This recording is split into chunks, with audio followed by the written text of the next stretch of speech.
सार मक्खी कते समझने छियो कि भीड़ भड़का नहीं लगाल करी। भीड़ भड़का लगे भी एक दूसरा के छुबी कोरोना वायरस भेज तो तब सर भन भन करते रहिए। अंकल तो शिवम गरम छन। हाँ छै घरम चौकी तोर में मच्छी भात खा रहलो छ। तोरा भूख लागलो छ? हाँ लागलो छै। जो तब घर खा के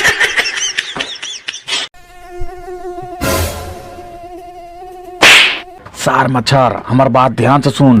कोई बतैतो नहीं, हमें बता दे छियो, सुन ले। अभी कोरोना वायरस फैलल छे, लोग का खून नहीं पियल करी, नहीं तो सार मर मुड़ जबी।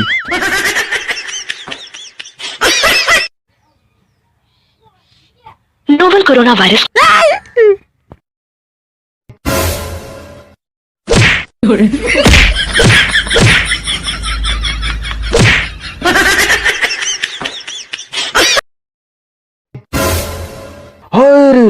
हाय देखा किच के इते बम छके।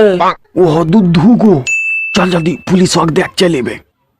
अगर रास्ता में को बम फूट गए तबे झूठ बोली देबे, कहबे एके गो मिल रहा। पापा मुर्गा के मीट न अनबू। अरे ललवा मुर्गा के मीट में कोरोना वायरस है, मुर्गा के मीट नहीं खाइयो बुझला। जा छियो मुर्गी के मीट आनै ले। जितेंद्र भैया ई डांग लेकिन नुकैलो छो, केकरा मारबो? तो हटी जो घनश्याम, आय हम कुतवा के नहीं छोड़बे।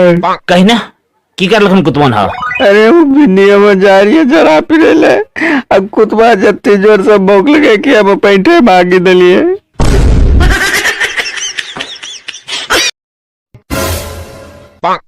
अरे की बात छे, आय इतना उदास किया थी तू? सार के आय हमर दिने खराब छे। सुबह सुबह उठलिए तो मौगी से झगड़ा भए गेले, रास्ता में बाइक खराब भए गेले, मोबाइल के स्क्रीनो भांग गेले, और एक गिलास पानी में जहर दे के रखलिए कि पीबे, वो तोहे पी गेली। गे मौगी, हम एगो फिल्म बनबै छियै, ओहिमे काम करबै? हाँ करबे। की करे पड़ते हमरा? कुछ नहीं, बस तो धीरे धीरे पानी में उतरबै खाली। अच्छा अच्छा ठीक है। फिल्म का नाम? गेलै भैंसिया पानी में।